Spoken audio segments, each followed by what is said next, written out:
It's been called the one true keyboard. Not many keyboards are still in use more than 30 years after their production began, but the IBM Model M is still a cult favorite, and most of them work just fine even on modern systems. In this video, I'm going to try to explain why the Model M is so popular, and I'm also going to look at some of the different revisions. Are there really noticeable differences between Silver Label, White Label, and Blue Label Model Ms? What should you buy if you're in the market?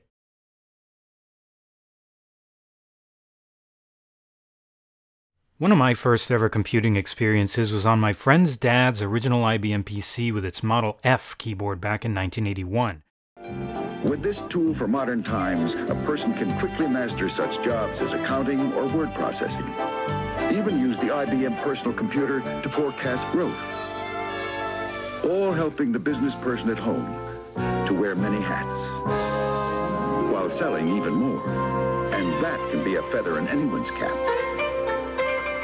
The IBM personal computer.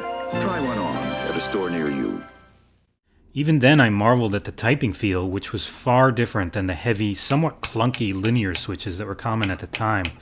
The tactility, heavy-duty construction, and yes, the sound of that keyboard just put it in a higher class for me. Now, when most people talk about the Model M, what they really mean is actually the enhanced keyboard. Model Ms came in a wide variety of form factors, but the enhanced keyboard is the standard 101 key layout. The name enhanced keyboard should be a clue that it's the follow-up to something else, that being the Model F. The Model M is often associated with early IBM PCs, but actually it was only a very late option on some AT and XT systems.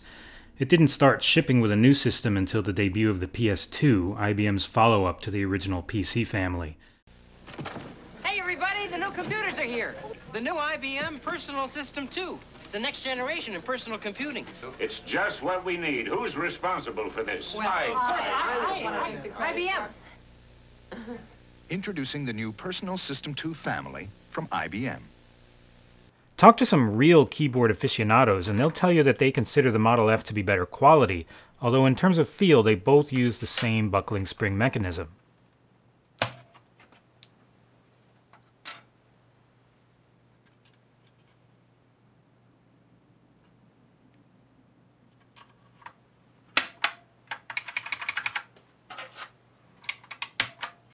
Now, the problem with the Model F is its layout.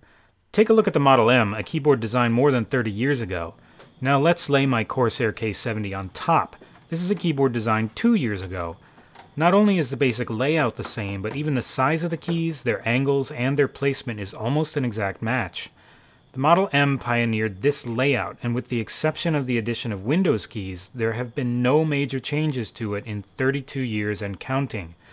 When you think about how much important work has been done on computers over the past 32 years and how much typing literally billions of people do around the world every day, the Model M's 101 key layout is really one of the most successful designs of any piece of technology in history. Now, it wasn't until 1998 that I bought my first IBM Model M. It was brand new and it cost me $15 at a time when mechanical gaming keyboards hadn't yet caught on and the clicky tactile feel had become kind of outdated.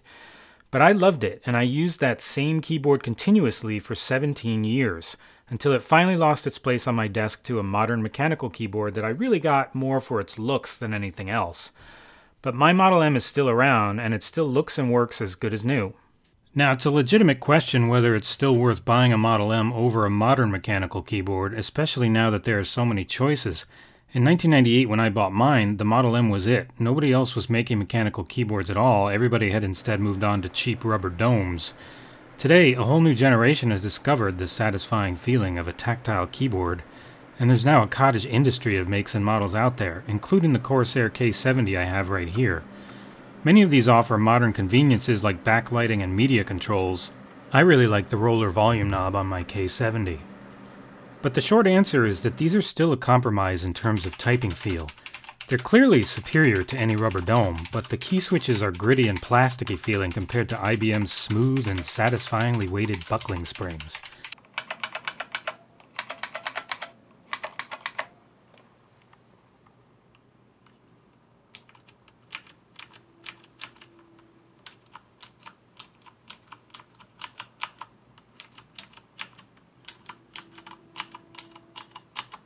And there's no consistency from one key to another on a modern keyboard.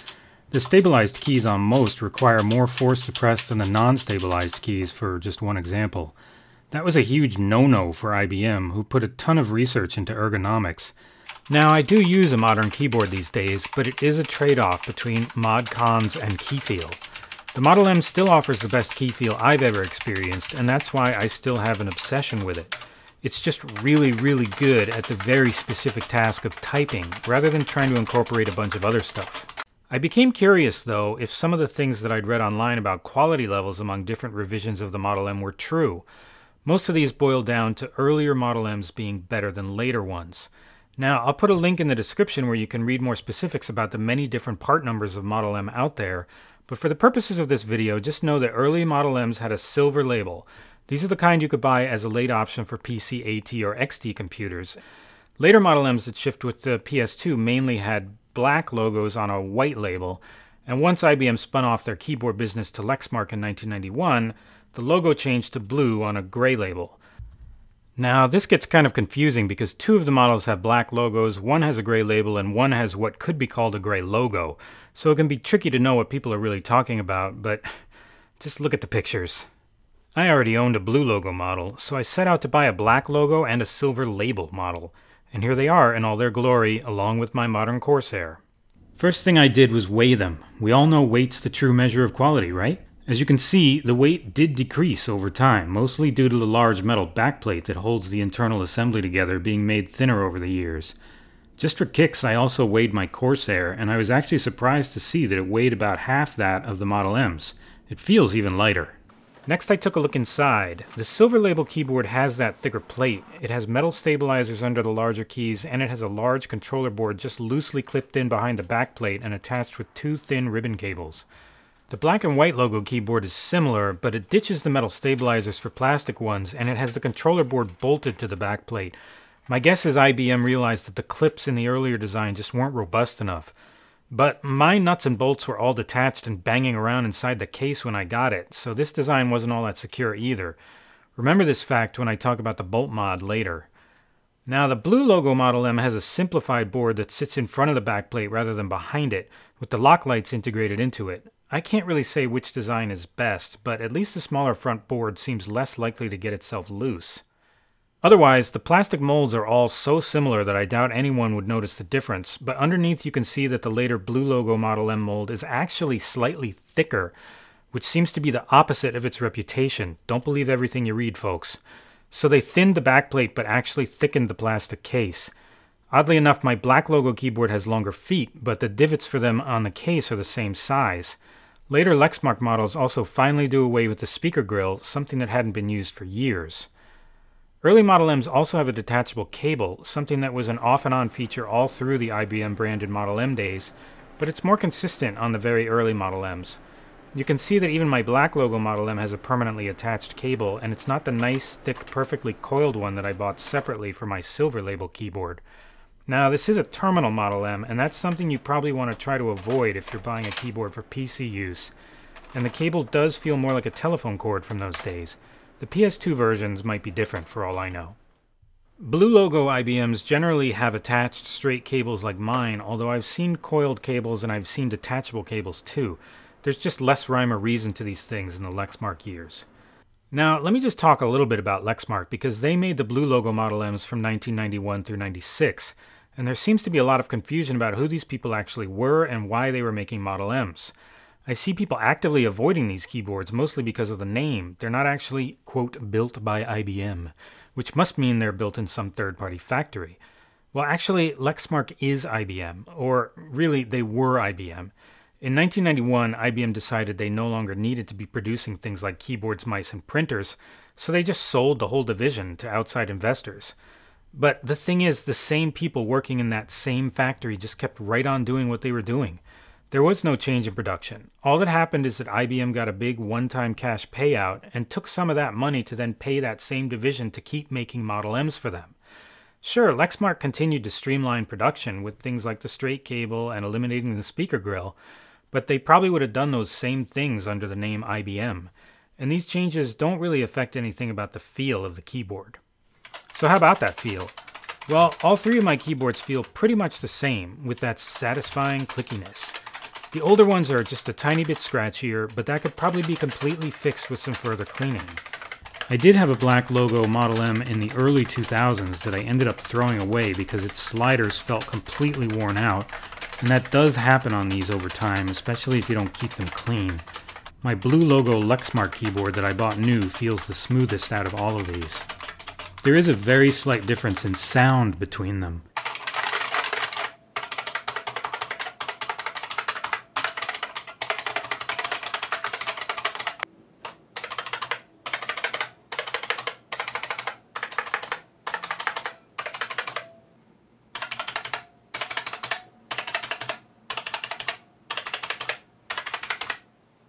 Now, back to the bolt mod, and this is starting to get close to a recommendation of what you should actually buy.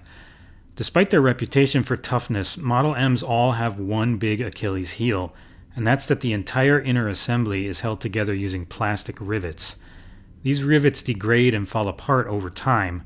I cleaned a pile of them out of both my older Model Ms when I first opened them up.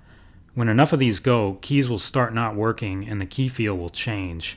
The purpose of the bolt mod is to replace all of these plastic rivets with metal nuts and bolts, which will ostensibly last forever.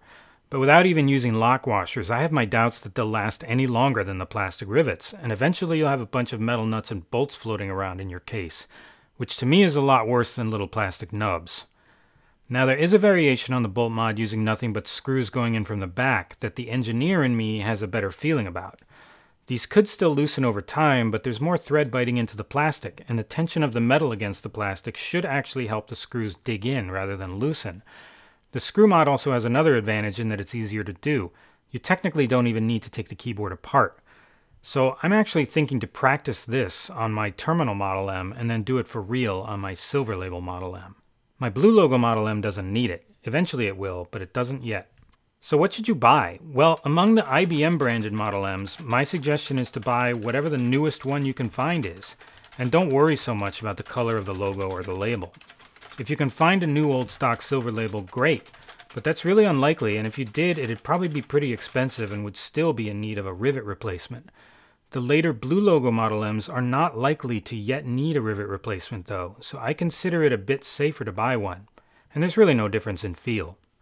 You can also find pre-modified, refurbished Model Ms on eBay for ridiculous sums of money, and if you want to go and mortgage your house for a keyboard, then be my guest. Some people are doing screw mods and calling them bolt mods just for familiarity's sake, and if you are going to buy one of these, I would actually seek one of those keyboards out. Now, there is kind of an elephant in the room here, and that's Unicomp.